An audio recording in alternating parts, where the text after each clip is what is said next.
Microsoft To Do vous permet de partager une liste de tâches avec vos collègues ou avec les membres de votre famille. C'est très simple, vous venez sur la liste de tâches, par exemple Conception Digital Learning, et vous cliquez tout simplement là-haut le lien Partager. Vous pourriez également faire un clic droit et choisir Partager la liste.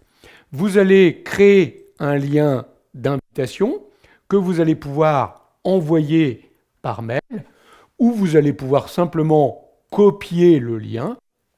Il est mis dans le presse-papier, et là vous pourriez envoyer ce lien, soit par une conversation avec Teams par exemple, ou par SMS à votre collègue ou aux membres de votre famille qui doivent se connecter.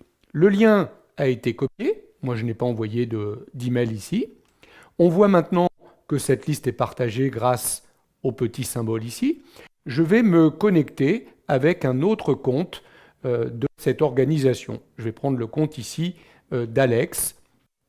Donc il est dans Microsoft To Do, mais même s'il n'était pas dans Microsoft To Do, regardez, il va coller le lien qu'il a reçu et il va se connecter pour rejoindre la liste. Il va devoir évidemment s'identifier avec son compte et vous allez voir qu'il va pouvoir très simplement rejoindre la liste, l'ouvrir à l'intérieur de son Microsoft To Do. Vous voyez qu'elle apparaît bien ici.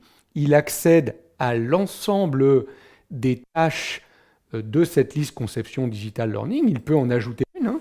Tâche ajoutée par Alex. Et évidemment, elle sera visible par Vincent, qui est joué par l'autre compte. On verra dans la leçon vidéo suivante qu'on pourra même, du coup, affecter une tâche à l'un ou l'autre des membres. Je vais revenir sur le compte de Vincent. Donc, il retrouve bien Conception Digital Learning. Et vous voyez qu'il retrouve la tâche qui a été ajoutée par Alex. S'il effectue un clic droit sur la liste de tâches, il retrouve les options de partage. Il voit bien qu'il est le propriétaire de cette liste et qu'Alex est membre de cette liste, a donc les droits d'ajouter, de modifier les éléments de cette liste de tâches. S'il va dans Gérer l'accès, il peut activer le bouton Limiter l'accès aux membres actuels. Je clique Limiter l'accès. Cela veut dire que maintenant, seuls Vincent et Alex pourront se connecter via ce lien.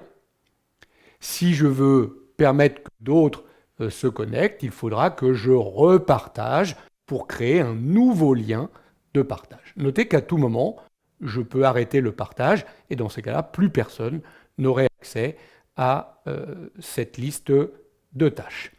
Donc moi, j'ai limité ici à Alex qui vient de se connecter et j'ai décidé que maintenant, plus personne pouvait se connecter à ma liste de tâches. Mais je vais donc pouvoir partager avec Alex ici l'ensemble des tâches contenues à l'intérieur de cette liste.